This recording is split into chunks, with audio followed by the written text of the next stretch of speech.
Derize nam v gorah preprečijo zdrs, pomembno pa je, da jih znamo pravilno uporabljati.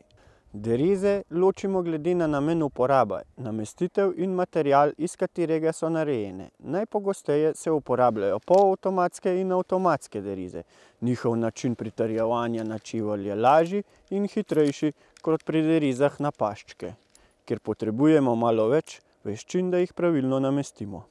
Derize so narejene iz različnih kovin. Aluminijaste lahke derize so bolj primerne izključno samo na snežnih podlagah. Če jih bomo uporabljali tudi v skalnih podlagah, se bodo le-te hitro obrabile ali polomile.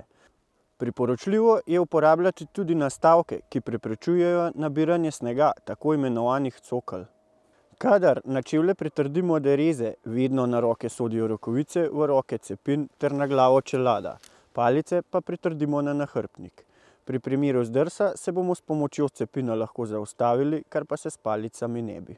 Mestnih deriz, ketnic, na čevlje ne moremo fiksno pritrditi, tako da nam jih hitro lahko s čevlja sname, kar pa pripelje do nesreče. Zato njihovo uporabo v gorah odsvetujemo. Hoja z derizami zahteva kar nekaj znanja o gibanju. Z derizami hodimo nekoliko bolj narazen in pazimo, da se z zobmi ne zataknemo za hlače.